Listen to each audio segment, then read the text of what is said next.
రాజకీయాల్లో కుటుంబ పాలన అని వింటుంటాం. అలాగే సినిమా పరిశ్రమలో కూడా కుటుంబ హీరోల ఆధిపత్యం కనిపిస్తోంది. అంటే ఒక స్టార్ హీరో ఒక ఫ్యామిలీ నుంచి ఒక స్టార్ ఎదిగితే, ఆ స్టార్ అండగా మరికొంతమంది పుట్టుకొస్తారు. వాళ్ళంతా హీరోలుగా మారతారు లేదా ఇతర రంగాల్లో రాణిస్తూ ఉంటారు. వీళ్ళందరూ కలిపి ఒక ఫ్యామిలీ లాగా ఆ ఇండస్ట్రీని శాసిస్తామా లేదా ఇండస్ట్రీలో తమదైనటువంటి ఆధిపత్యాన్ని నిలుపుకునేటువంటి ప్రయత్నం చేయడమో మనం చూస్తూనే ఉన్నాం. అలా చూసుకుంటే ఎన్టీ రామారావు తర్వాత నందమూరి కుటుంబం నుంచి ఎంతమంది హీరోలయ్యారు, ఎంతమంది ఇప్పుడు ఇండస్ట్రీలో వాళ్ళు కొంచెం రూలింగ్ చేస్తా ఉన్నారనేది మనం చూస్తా ఉన్నాం. అట్లాగే అక్కినేని ఫ్యామిలీ నుంచి నాగేశ్వరరావు గారి తర్వాత ఆయన ఫ్యామిలీ నుంచి ఎంతమంది వచ్చారో, అక్కినేని ఫ్యామిలీ లెగసీని ముందుకు తీసుకెళ్తున్న వాళ్ళు ఎవరు. అలాగే దగ్గుబాటి ప్రొడ్యూసర్గా వచ్చినటువంటి రామానాయుడు ఫ్యామిలీ నుంచి తర్వాత వెంకటేష్ హీరో అయ్యాడు, ఆ తర్వాత రానా, ఆ తర్వాత ఇంకొక అభిరామ్ అనే వీళ్ళందరూ హీరో అయ్యారు. సురేష్ బాబు ప్రొడ్యూసర్గా ఇప్పుడు ఇండస్ట్రీని శాసించే పరిస్థితిలో ఉన్నాడు అనేది మనం చూస్తా ఉన్నాం. సో ఇప్పుడు ఆ తర్వాత వీళ్ళ తర్వాత వచ్చినటువంటి చిరంజీవి మెగాస్టార్ అయిన తర్వాత మెగా ఫ్యామిలీగా, ఆయన ఇంటి పేరు కొనిదెల అని కాకుండా మెగా హీరో మెగా ఫ్యామిలీ లాగా ఇండస్ట్రీలో ఆయన పాతుకుపోయాడు. ఆ పాతుకుపోవడమే కాదు, తన తర్వాత తన వారసులుగా తమ్ముడితో పాటు కొడుకు, మేనల్లుళ్ళు వీళ్ళందరినీ తీసుకొచ్చాడు. దాంతోపాటు నాగబాబు కూతురు వీళ్ళు కూడా ఇండస్ట్రీలోనే ఉన్నారు. చిరంజీవి కూతురు కూడా కాస్ట్యూమ్ డిజైనింగ్ చేస్తూ ఉంది. సో ఈ అండగా వచ్చినటువంటి హీరో అల్లు అర్జున్. కాకపోతే కొంతకాలంగా జరుగుతున్నటువంటి పరిణామాలు చూస్తుంటే ఇండస్ట్రీలో ఒక రకంగా ఇప్పటివరకు అక్కినేని, నందమూరి, దగ్గుబాటి, మెగా ఫ్యామిలీ ఈ 4 కుటుంబాలు ఇండస్ట్రీని శాసిస్తూ ఉన్న ఇండస్ట్రీలో వీళ్ళదే హవా.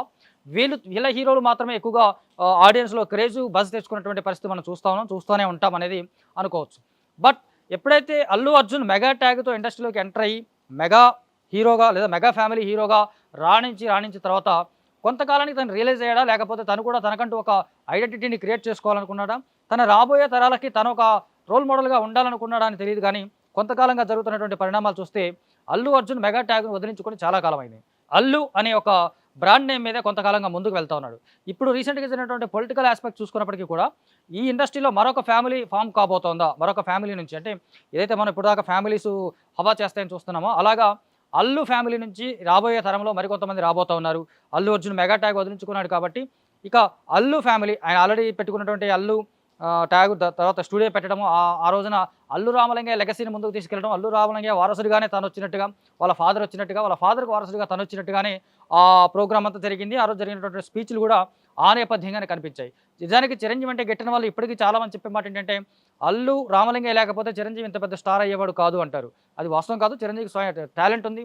మంచి అప్పటివరకు ఇండస్ట్రీలో లేని చాలా కొత్త చామ్స్ ఆయన చూపించాడు. డాన్స్ కావచ్చు, ఫైట్స్ కావచ్చు, డైలాగ్స్ కావచ్చు, తను చెప్తున్నట్టు ఒక స్టైల్ తనంటూ క్రియేట్ చేసుకుని ఆ స్టైల్ ద్వారా ఆడియన్స్ని ఆకట్టుకున్నాడు. సుప్రీం హీరో నుంచి మెగాస్టార్ అయ్యాడు అనేది వాస్తవం. కోర్స్ ఉంటే కొంత అల్లు రామలింగయ్య అండ ఉండొచ్చేమో, లేదా అల్లు అరవింద్ అండ ఉంటే ఉండొచ్చేమో, కానీ తను మాత్రం ఎదిగింది స్వయం కృషితోనే అనేది ఎవరిని అడిగినా చెప్తారు. కాకపోతే ఆయన అంటే గిట్టిన వాళ్ళు ఈ కామెంట్ చేస్తూ ఉంటారు ఇప్పటికీ కూడా. అందువల్ల అల్లు అర్జున్ ఆ ట్యాగ్ను వదిలించుకోవాలనుకున్నాడు. కొన్నాళ్ళ క్రితం పవన్ కళ్యాణ్కి సంబంధించినటువంటి ఒక తన సరైనడు సక్సెస్ మీట్లో పవన్ కళ్యాణ్ గురించి మాట్లాడమంటే నేను చెప్పను బ్రదర్ అన్నాడు. అప్పటి నుంచి ఒక బ్రేక్ అయితే ఆ ఫ్యామిలీ నుంచి అల్లు అర్జున్ తీసుకున్నాడు. అప్పటి నుంచి తను సపరేట్గానే వెళ్తా ఉన్నాడు. సపరేట్గానే తనకంటూ ఫ్యాన్ బేస్ ఏర్పాటు చేసుకున్నాడు. అంతకుముందు మెగా ఫ్యాన్స్ అని సంబోధించినటువంటి అల్లు అర్జున్ కొంతకాలం తర్వాత ఆ తర్వాత నుంచి అల్లు ఫ్యాన్స్ అంటున్నాడు, అల్లు అర్జున్ ఆర్మీ అంటున్నాడు. ఏఏ అల్లు ఆర్మీ అని చెప్పేసి తన ఫ్యాన్స్ను కొత్తగా సంబోధించడం మొదలుపెట్టాడు. ఈ కారణంగా అటు మెగా హీరోలు, మెగా ఫ్యాన్స్ మధ్య, అల్లు అర్జున్ ఫ్యాన్స్ మధ్య కూడా చాలా వైరుధ్యాలు వచ్చాయి. వీళ్ళంతా సోషల్ మీడియా వేదికగా కొట్టుకుంటా ఉన్నారు, సోషల్ మీడియా వేదికగా తిట్టుకుంటా ఉన్నారు. ఇక రీసెంట్గా పవన్ కళ్యాణ్ పిఠాపురంలో పోటీ చేసినప్పుడు కేవలం ఆయనకు సపోర్ట్గా ఒక ట్వీట్ మాత్రమే చేశాడు అల్లు అర్జున్. ఈ ట్వీట్కి సంబంధించి చూసుకున్నట్లయితే చాలామంది హ్యాపీగానే ఫీల్ అయ్యారు. మామ కోసం ఒక ట్వీట్ వేశాడు, ఖచ్చితంగా అల్లు అర్జున్ ఇంపాక్ట్ ఉంటుంది అని అనుకున్నారు. అంతకుముందు పవన్ కళ్యాణ్ కొన్ని మీటింగ్స్లో కూడా పుష్ప తగ్గేదేలే అనే డైలాగ్ను కొంత వాడుకోవడం ప్రేక్షకుల్లో అటున్నటువంటి అక్కడికి వచ్చినటువంటి కార్యకర్తలు ఒక జోష్ నింపే ప్రయత్నం చేసిన సందర్భం మనం చూసాం. బట్ ఆ నెక్స్ట్ డేనే ట్వీట్ వేసిన నెక్స్ట్ డేనే నంద్యాల వైసీపీ అభ్యర్థి కోసం స్వయంగా తను వెళ్ళి ప్రచారం చేయడం అనేది మెగా ఫ్యామిలీలో ఒక పెద్ద కుదుపులాగా చెప్పాలి. ఇప్పటివరకు మేమంతా ఒకటే, చిన్న చిన్నవి ఉన్నప్పటికీ కూడా మేమందరం ఒకటే, ఒకరికొకరు ఉన్నామని చెప్పి చిరంజీవి లాంటి పెద్ద, అల్లు అరవింద్ లాంటి పెద్దలు ఎంత చెప్పాలని ప్రయత్నం చేసినప్పటికీ కూడా వాళ్ళ మధ్య ఉన్నటువంటి విభేదం అనకూడదు, ఎవరికి వాళ్ళు సొంతంగా ఎదిగే ప్రయత్నం అనేది స్పష్టంగా కనిపిస్తోంది. కేవలం తన ఫ్రెండ్ కోసమే వెళ్ళాను, నాకు రాజకీయాలతో సంబంధం లేదు అని అల్లు అర్జున్ చెప్పినప్పటికీ కూడా నాగబాబు చేసినటువంటి ట్వీటు ఇటు అల్లు అర్జున్ ఫ్యామిలీతో పాటు ఆయన ఫ్యాన్స్లో కూడా ఒక ఆగ్రహాన్ని తెప్పించింది.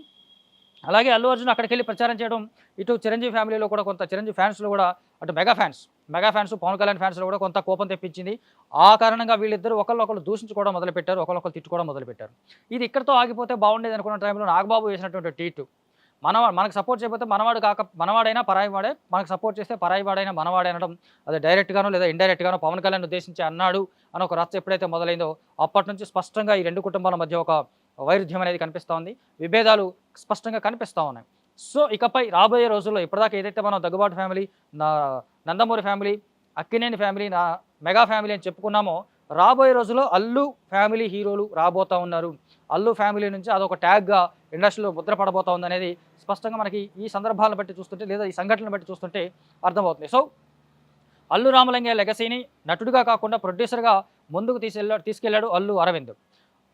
ఆయన లెగసీని అటు తాత, ఇటు తండ్రి యొక్క లెగసీని ముందుకు తీసుకెళ్ళడానికి హీరోగా తనకంటూ ఒక సూపర్ క్రేజ్‌ని తెచ్చుకొని సూపర్ స్టార్‌గా ఎదిగాడు అల్లు అర్జున్. దాన్ని ఇప్పుడు పాన్ ఇండియా స్థాయిలో విస్తరించుకొని ఏదైతే చాలామంది చెప్పుకుంటున్న రాజమౌళి లేకుండానే పాన్ ఇండియా స్టార్‌గా ఎదిగాను అని చెప్పేసి తను అదొక ట్యాగ్‌గా కూడా చెప్పుకుంటున్నాడు. 'పుష్ప' తర్వాత అతని ఇమేజ్ దేశవ్యాప్తంగా విపరీతంగా పెరిగింది. భారీగా ఫ్యాన్ బేస్ ఏర్పడింది. దాన్ని నెక్స్ట్ లెవెల్ తీసుకెళ్ళడానికి ఇప్పుడు 'పుష్ప 2' వస్తోంది. ఈ సినిమా బ్లాక్ బస్టర్ అయితే గనక అల్లు అర్జున్ ఖచ్చితంగా తన కేవలం అల్లు అనే ట్యాగ్ మీదే ఇకపై ముందుకు వెళ్తాడనేది స్పష్టంగా మనం అనుకోవచ్చు.